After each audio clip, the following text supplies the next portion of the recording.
we talked about 13-hour difference, but somehow we both miscalculated. Not serious. Not serious.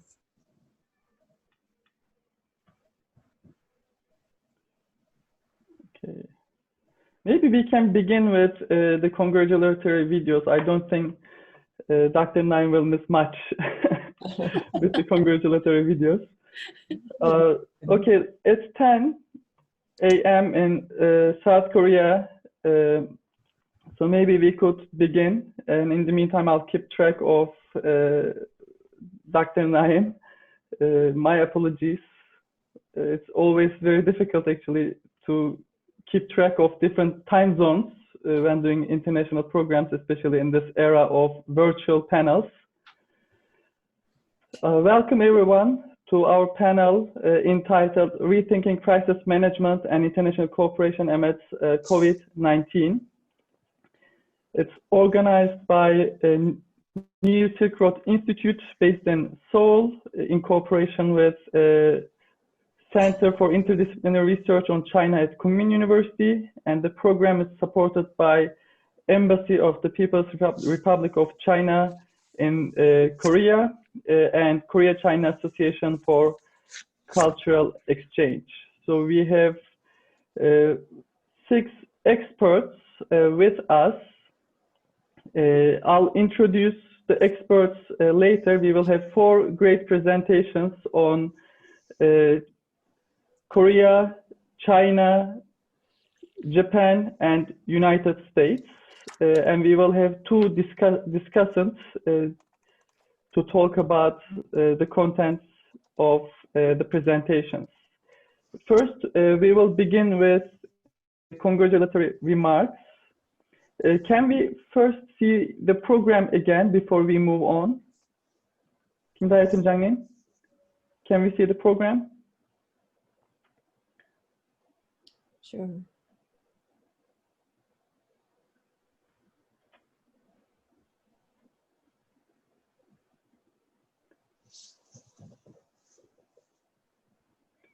Okay, so we will have the 4 presentations after the welcoming remarks. I'll introduce the presenters later. First, we will have welcoming remarks, I think in this order. First by So Young-gyo, who is the chairwoman at Public Administration and Security Committee at Korean National Assembly. So she's a parliamentarian in Korea. Followed by Haimin Jing, I think, the ambassador of People's Republic of China in Seoul. And then we will have Professor Im Hong-jae's welcoming remarks. He is the president of Kunming University. And all of these welcoming remarks are going to be not online, I mean, not in real time. They're all recorded, and they will take 12 minutes in total. So not very long. So we will hear their remarks. There will be subtitles, and I hope Dr. Naim will join us in the meantime. Okay, we can begin the welcoming remarks.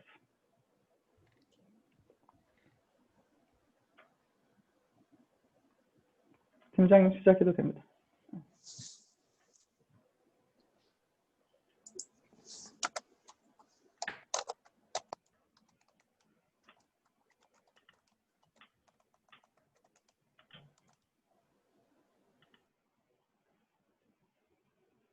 안녕하세요. 대한민국 국회 행정안전위원회 위원장 국회의원 서영교 여러분께 인사 올립니다. 오늘 있을 코로나19 시기 위기관리 국제협력의 최고찰 국제학술회의를 진심으로 축하드립니다. 이런 회의를 마련해 주신 1:1로 연구원의 최재천 명예이사장님, 싱하이밍 주한 중국대사님, 그리고 관계기관 여러분께 진심으로 감사의 말씀을 드립니다. 코로나19로 세계가 위기에 직면했습니다. 이 코로나19의 세계 위기를 우리 국제 공조로 국제학술회의를 통해서 극복해 나가야 합니다. 세계 인구 2,700만 명이 코로나19에 감염되었고 88만여 명이 사망하기에 이르렀습니다. 그래서 오늘 있을 이 국제 공조의 학술회의가 더욱 의미 있다 이렇게 말씀드릴 수 있을 것 같습니다. 저는 국회 행정안전위원회 위원장입니다. 대한민국의 코로나19를 극복하는 최선봉장이라고 말씀드릴 수 있을 것 같습니다.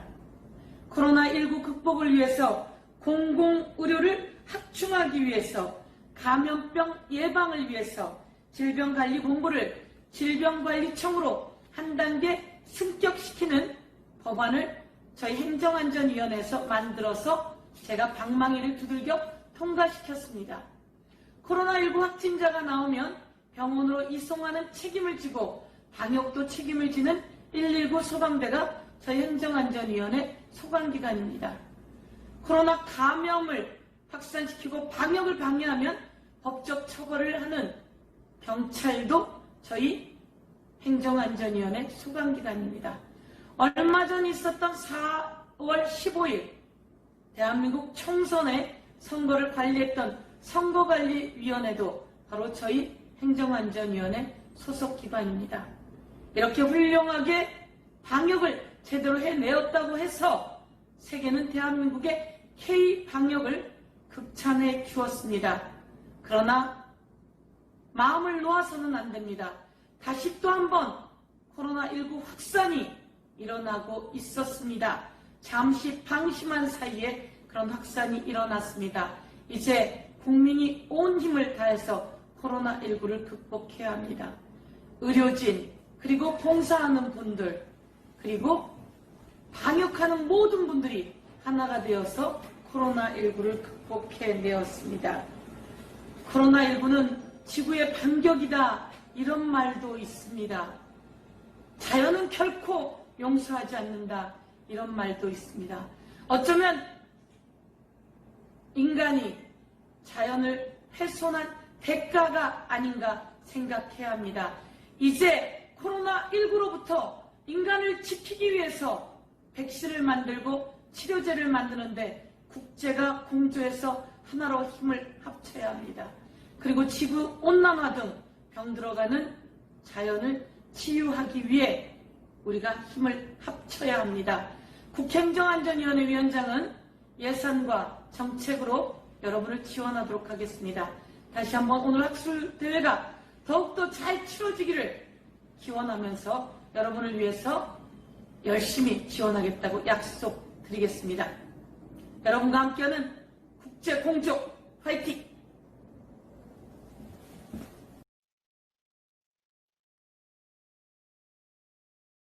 各位朋友，大家好！很高兴出席疫情背景下的危机管理与国际合作视频研讨会。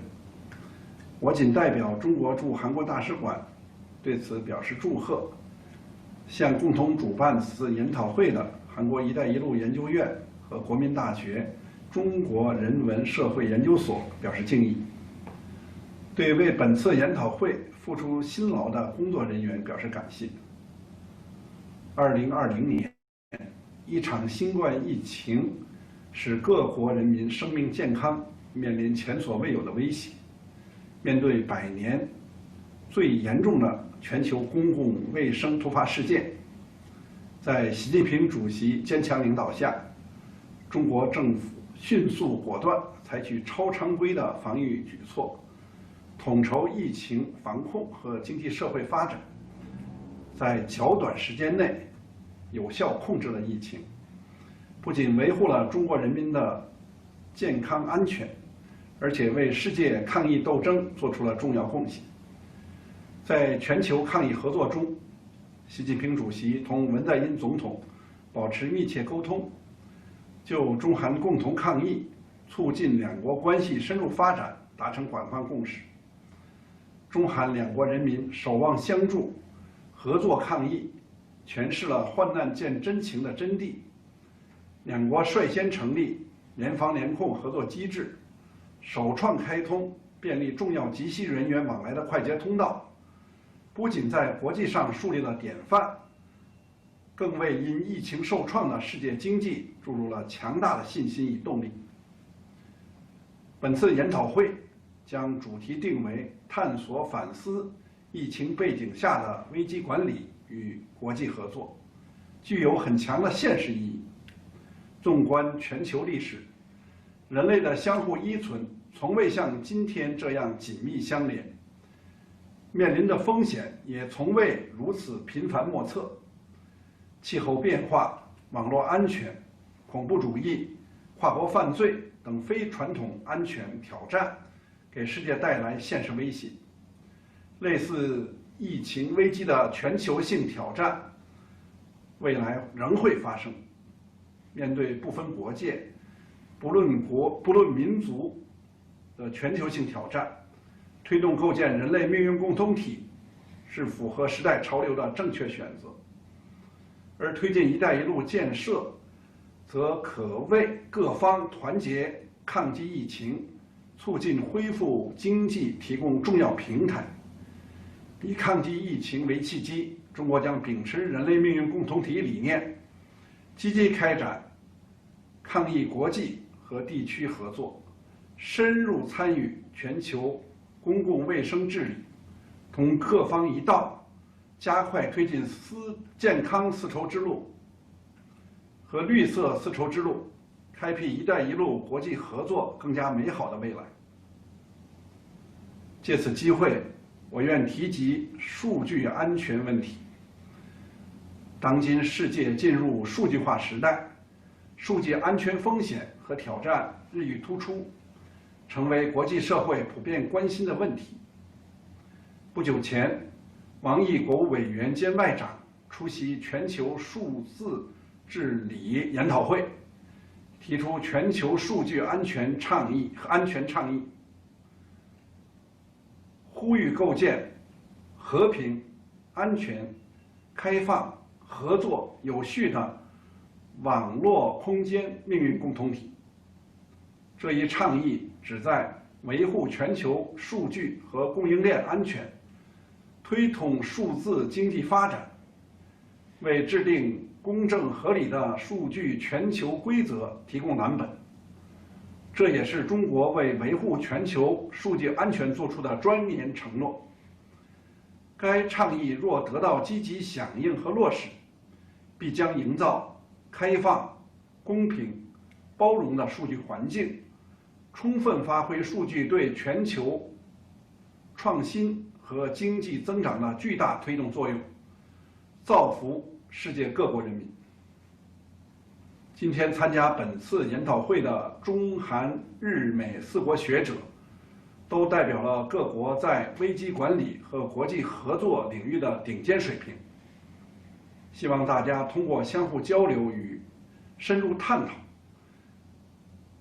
为探索疫情背景下的这一领域合作方案提出新思路、新构想，推动相关合作早结硕果。最后，祝愿此次研讨会取得圆满成功，祝各位与会者身体健康，工作顺利，家庭幸福。谢谢大家。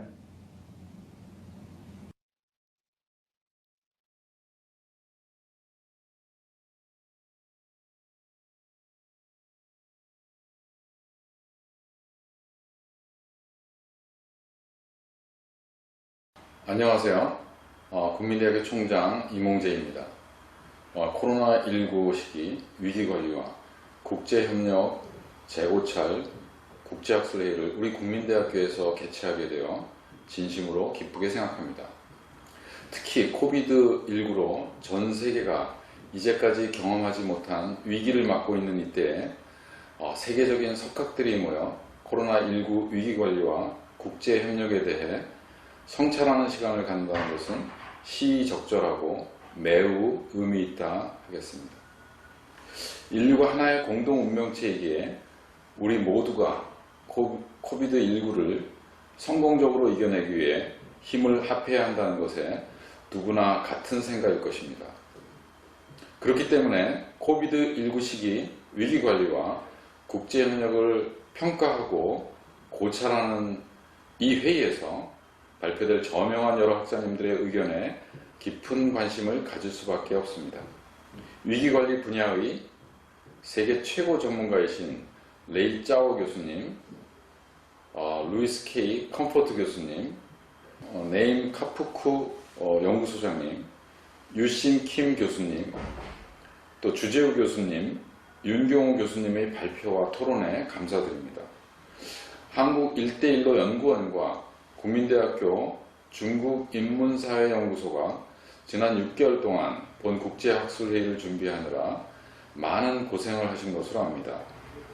최재천 이사장님과 취환 원장님, 그리고 윤경호 소장님과 관계자 여러분의 노고에 감사드립니다. 오늘 축사를 해주시는 서영교 더불어민주당 의원님, 또 싱하이밍 주한 중국 대사님께도 감사를 드립니다. 아무쪼록 이 회의에서 코비드19 위기를 조속히 극복하는 국제협력의 좋은 방안을 찾아낼 수 있기를 기원합니다. 감사합니다.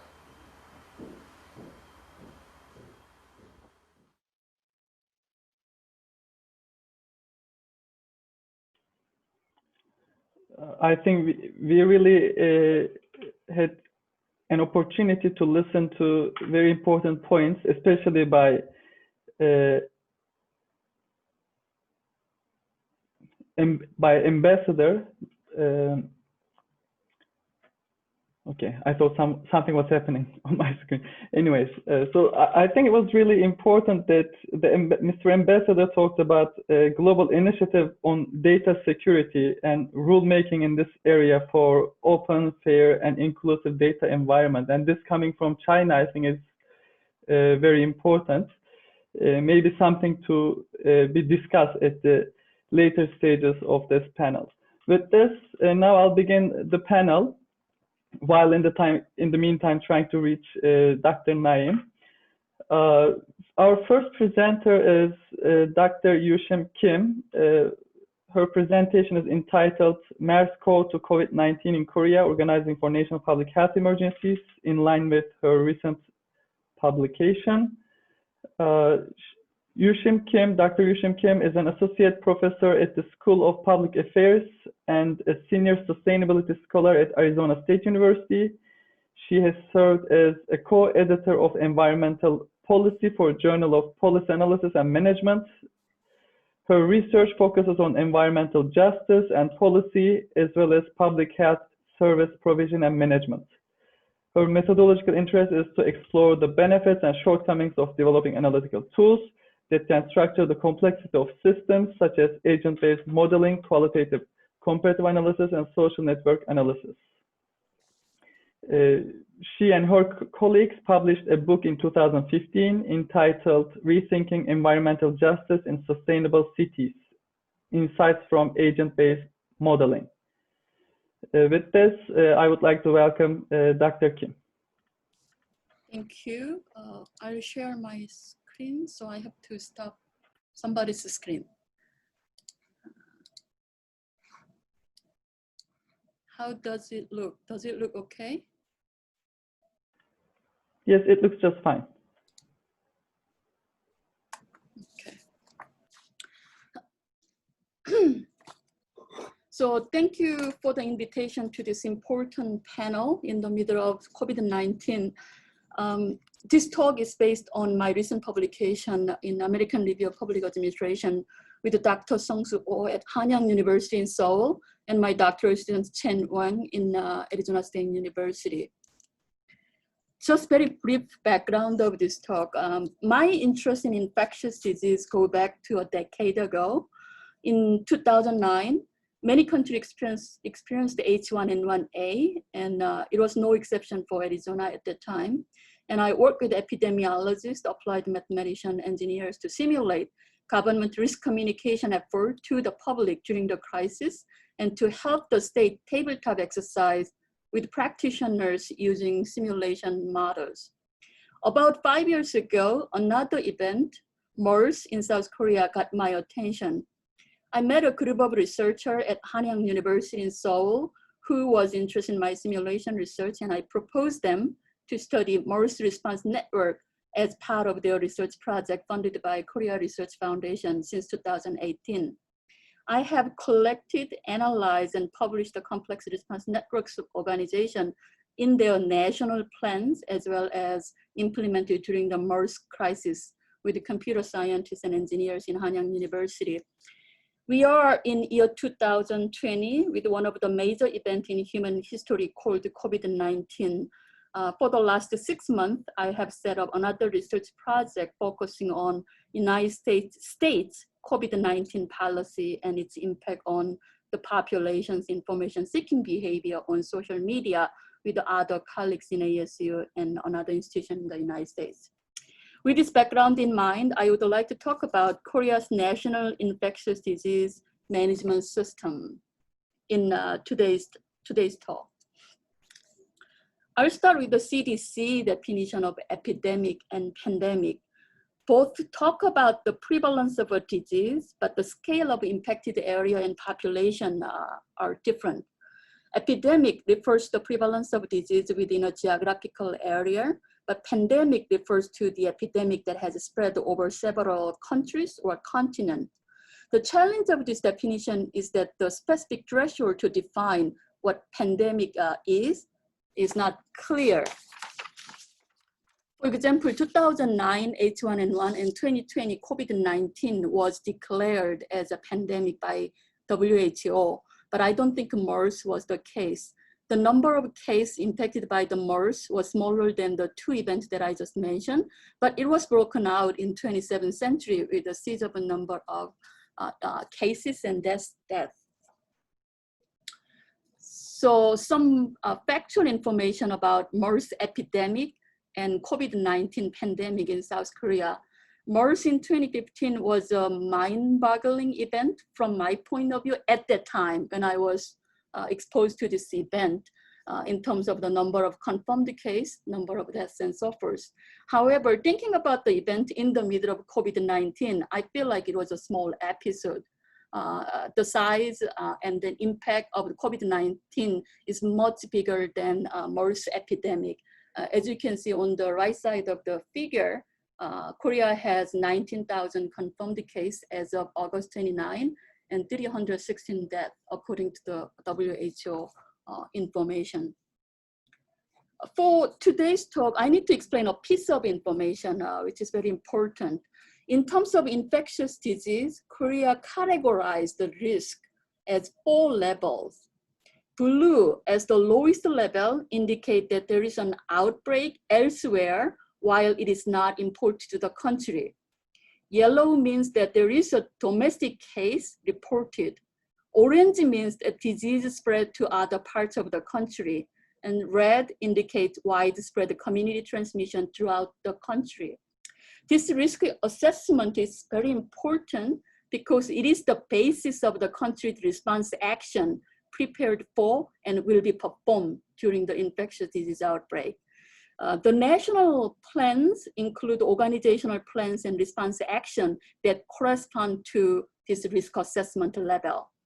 New Zealand has a similar risk alert system for COVID-19, yellow, 2 shades of orange, and red with specific measures to take in each level. Not every country has such a warning system. The United States does not have one for public health risk. Looking at how South Korea planned for and responded to this event organizationally can be useful for other countries and future events. I will first look at the Korea's national plan on infectious disease crisis management system prepared by the Ministry of Health and Welfare in 2014 December. I will then explain 2 interesting decisions Korea made during the MERS outbreak in 2015. And then the manual was revised in 2019, just before the COVID-19. I will talk about a few changes made by the Korean government in the revised manual. And then I'll present Korea's response system to COVID-19 as of spring 2020.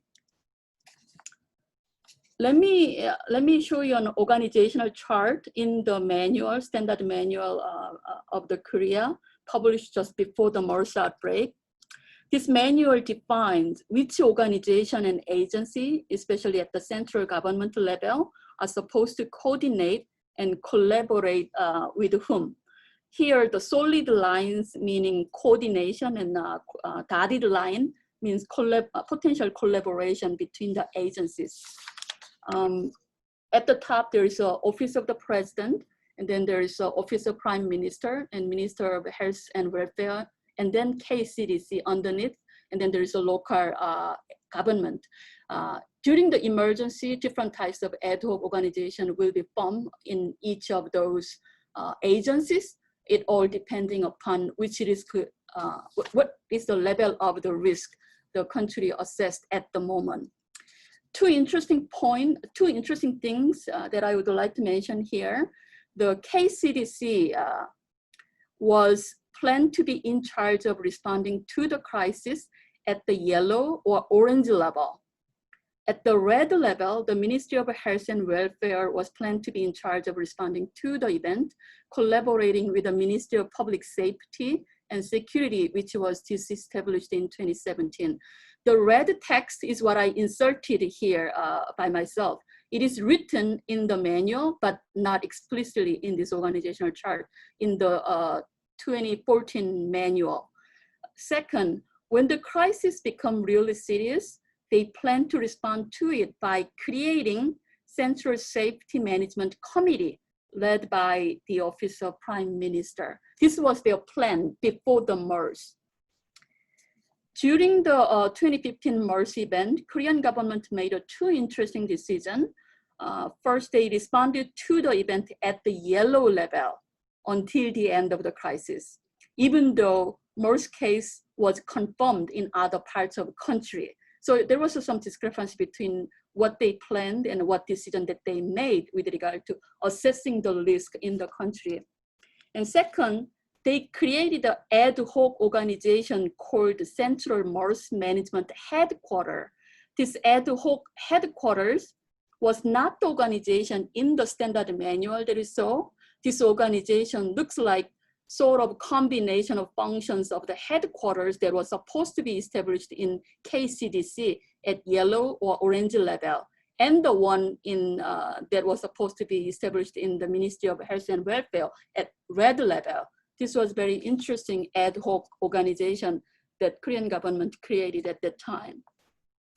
This event has been largely considered to be failed response by many scholars. Major critique was given to coordination problem and authority conflicts. Some of the conflict were related to resource mobilization issue between different jurisdictions and localities. Other conflicts were related to who has authority over critical health information and necessary decisions. There were conflicts between the central government and city of Seoul. There were conflicts between the government and major hospital that was dealing with the MERS patient. I obtained this manual revised in 2019, just before the COVID-19, and saw some modification in their national plan. Three things are worthy of pointing out here. First, the system chart explicitly include which organization is gonna be in charge of the response at which risk level. Second, unlike the previous plan, they have a clear organizational plan for the large-scale event. Central Disaster and Safety Countermeasure Headquarters will be led by the Prime Minister or the Minister of the Interior and Safety. And the third, they also separate out local disaster and safety countermeasure headquarters from local government, but still led by the mayor or governor of the local area. Those are the major changes that I saw from the revised manual. And here, during the 2020 COVID-19, Korea escalated the risk level to red level on February 23rd, and Central Disaster and Safety Countermeasure Headquarters has led the response for a while. Before this headquarters was established, headquarters at the KCDC was established on January 20, on the day that they had the first outbreak. And Central Disaster Management Headquarters in Ministry of Health and Welfare on January 27. It all corresponds to the risk level elevation. The confirmed case peaked on February 29 and has been decreased. Korea used to have less than 10 confirmed cases per day for a while, which most of them are those who enter into the country from outside rather than domestically transmitted cases, until the resurgence of clusters of cases in August 2020. I think the number of confirmed cases these days is about less than 200. There is another way to represent the response system implemented at the lead level on the right side. You see that KCDC is a big part of the system, but there is a head of the Minister of Health and Welfare as the first vice head, and Minister of Interior and Safety as the second vice head, under the leadership of Prime Minister. The head of the Minister of Health and Welfare as the first vice head, rather than head of the Minister of Interior and Safety, is different from their national plan we saw. The local disaster and safety countermeasure headquarters are also established and working with the central headquarters. There's no significant coordination or authority conflict that I am aware during the early stage of this COVID-19 in South Korea. So let me summarize a few lessons that I learned from these two events in Korea.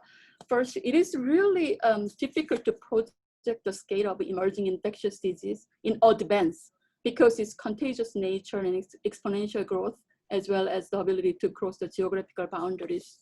We hope that our response system can adapt and evolve accordingly. However, assessing the risk is not an easy task, especially when you don't have much experience with emerging infectious disease. Even if the risk was accurately assessed, whether the government and other organizations can perform the response as planned, or whether they should perform as planned is quite different questions. What Korea's case taught is that this ability to assess and respond to infectious disease can be improved, as we saw from MERS to COVID-19. Second, during the MERS response, Korean government learned that both quarantine and administrative and financial support are equally critical. These functions are separated in different government agencies. At the national crisis, countries may need more competent incident commander or unified command that can lead a different government agency. Without that, there agency at the various government level and across sectors. And lastly, 2015 MERS in Korea and 2020 COVID-19 in the United States are like prototypical example that shows we cannot look at the public health emergency simply as another disaster that we know quite well.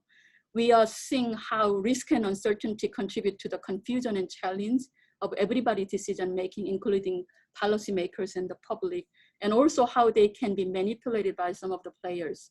It requires the management of the disease, but also the management of social disruption in unusual situation, which we really don't know very well. So the biggest lesson of this pandemic to me is that being a country that controls the outbreak well, momentarily is not going to address the global pandemic.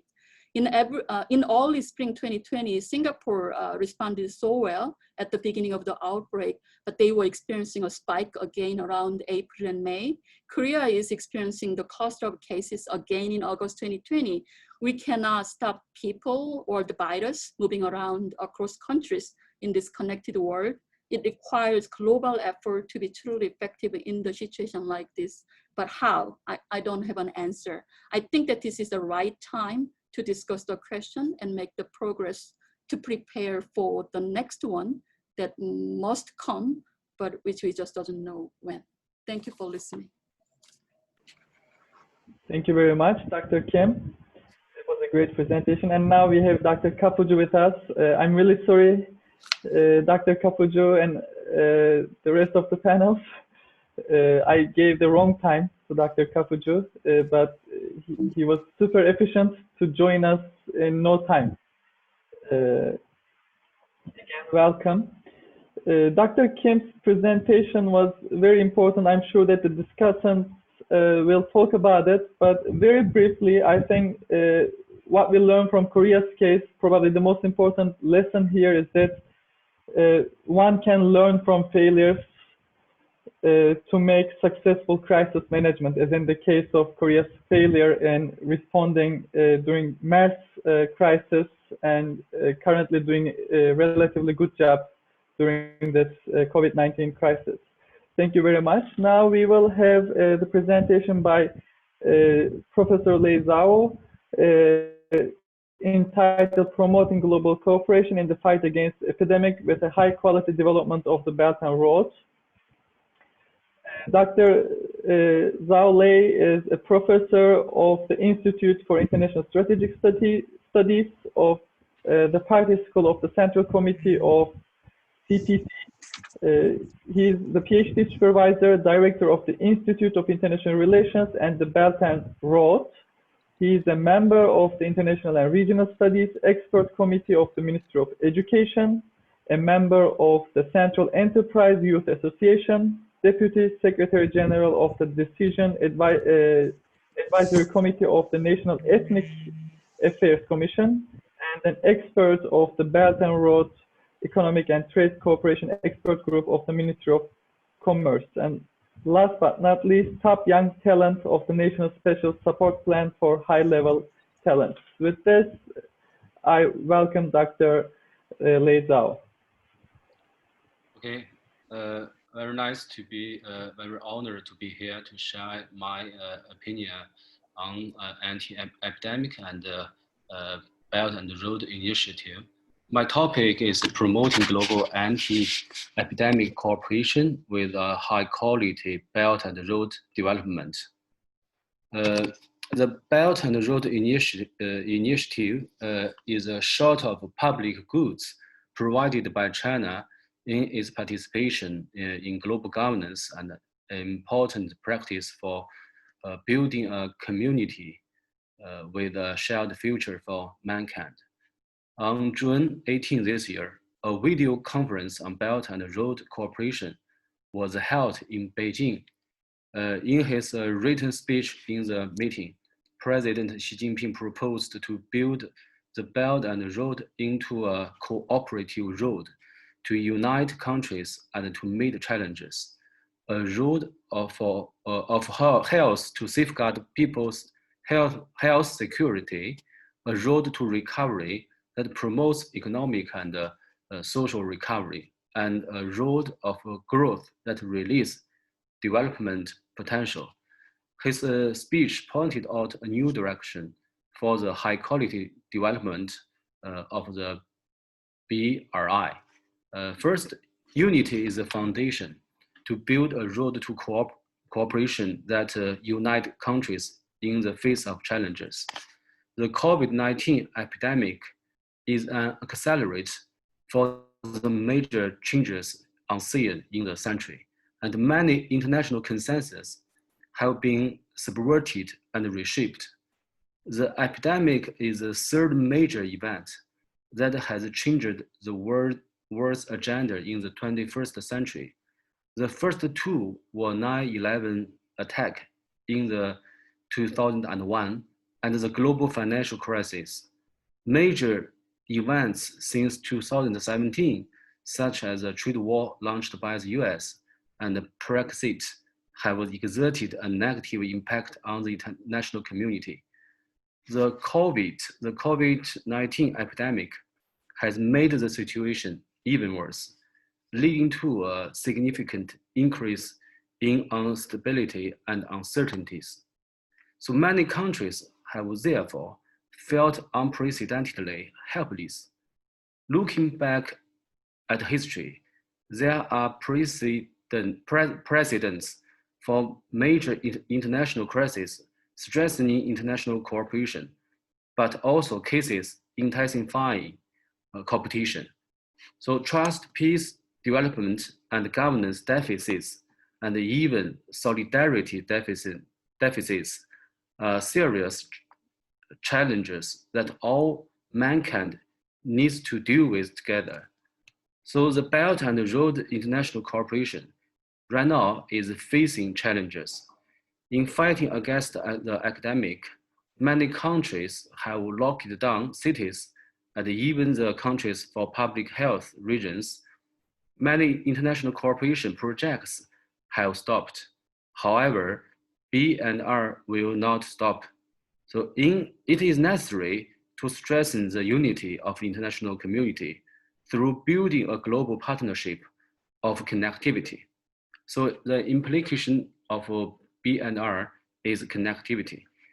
To practice multilateralism and align with the UN 2030 Agenda for Sustainable Development, it is necessary to precisely align B&R cooperation projects with 17 UN SDGs, with particularly the efforts in extracting poverty and hunger, improving people's health and well-being, and boosting technological innovation. Second, health is a prerequisite to build a road of health and safeguards people's health security. Public health crises have always been a severe challenge for human society, and people's health is a top priority for all countries. The COVID-19 epidemic has led to the unemployment and dropping out of a large number of young people, with possible psychological trauma that will be difficult to heal in their lives. An ILO report recognized that more than 1/6 of young people worldwide have become unemployed, and 42 of those who are still in their jobs have experienced an income decline. Most of the countries along the Belt and Road are developing ones, which generally suffer from public health challenges. Statistics show that only 3% of medicines in Africa are produced locally, and 17% of the world's population lack adequate medical services. Therefore, in the construction of the Belt and Road, public health cooperation have been regarded as a fundamental task.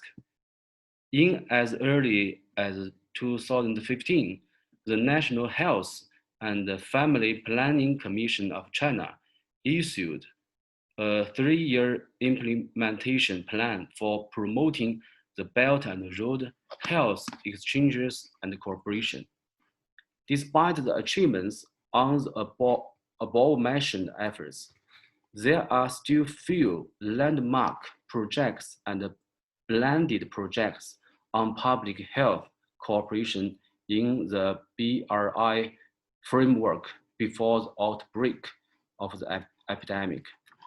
It is necessary to actively promote the construction of a Silk Road of health and create a community of health for human beings. The top priority here is to stop the spread of the virus and safeguard public health security around the world. In the post-epidemic era, the need for cooperation in this field among countries will increase sharply.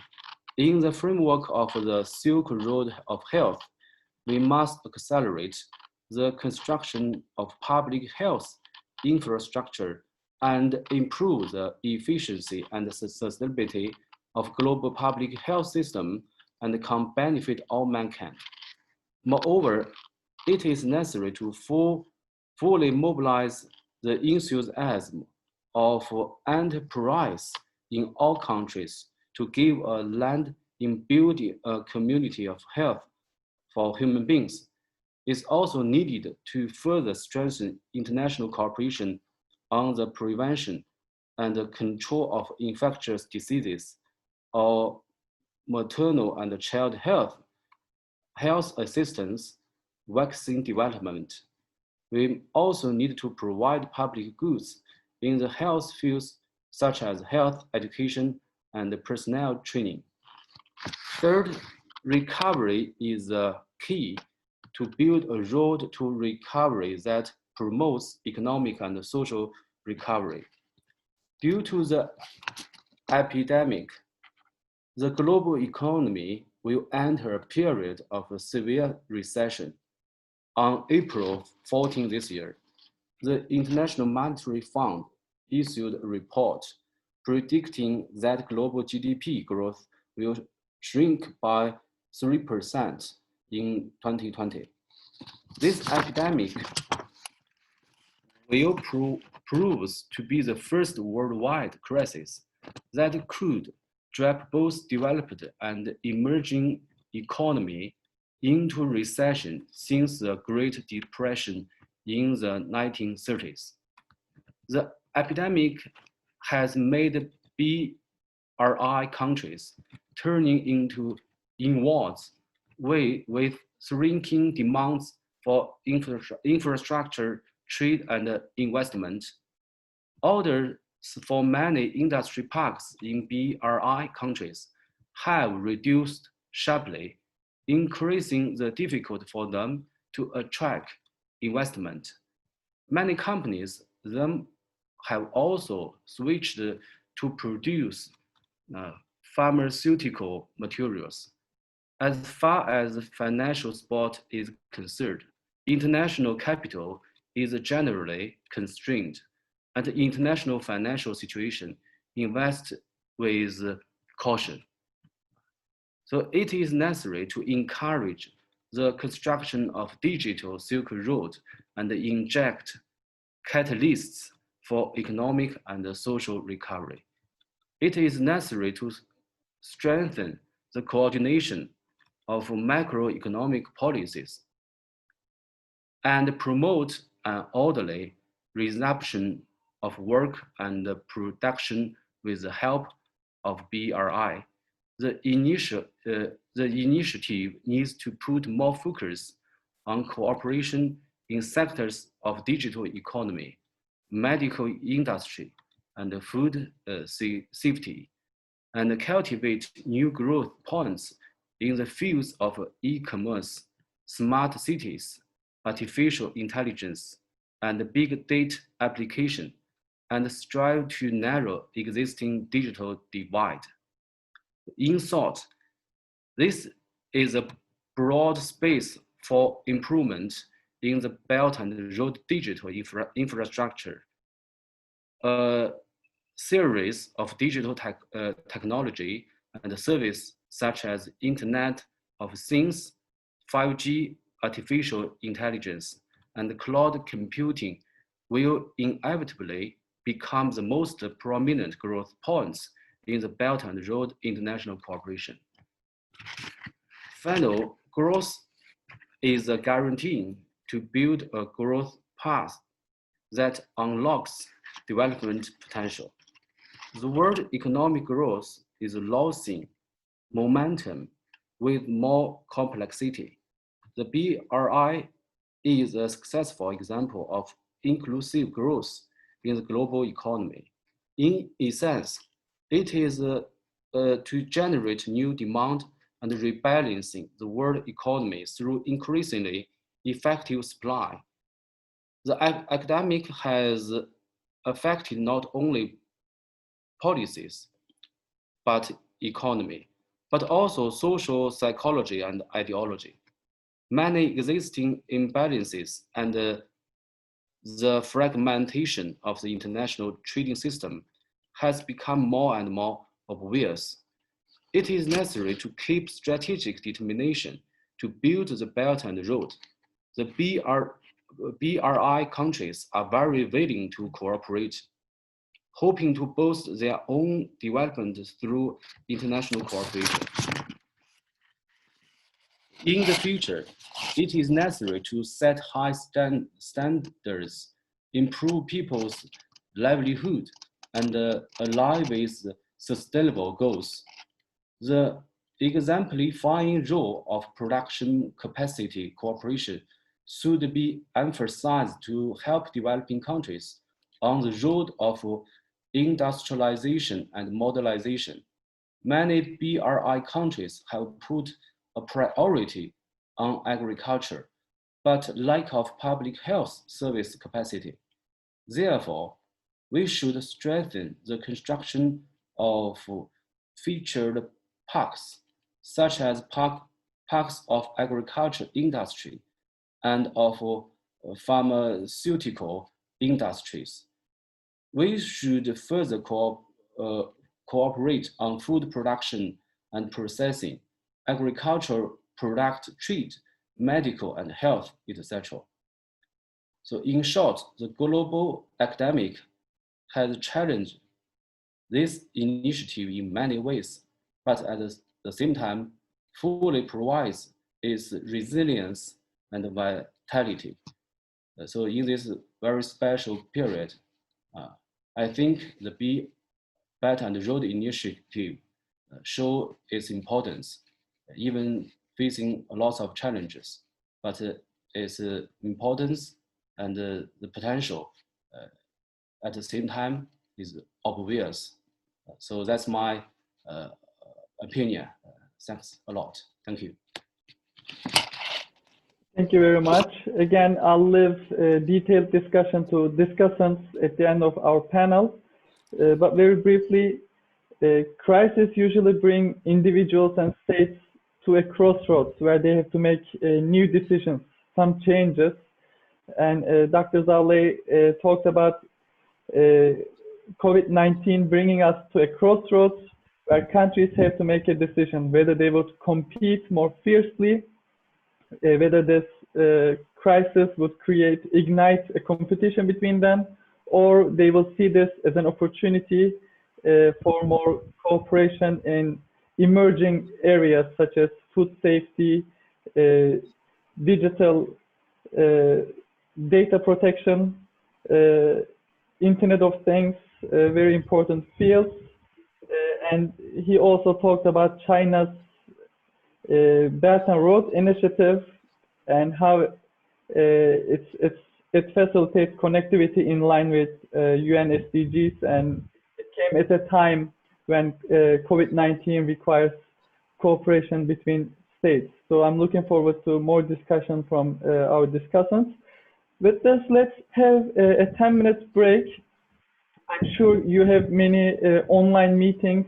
Probably you teach online. It's difficult to be sitting non-stop in front of computers for 3 hours. So that's why we wanted to have an early break. Let's have a 10-minute break. You can turn on your videos and microphones, do whatever you want, and we will be back in 10 minutes.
何老师啊，我这是赶人家这上教，我都不说英语了，他说的写的我自己都觉得膈应别扭。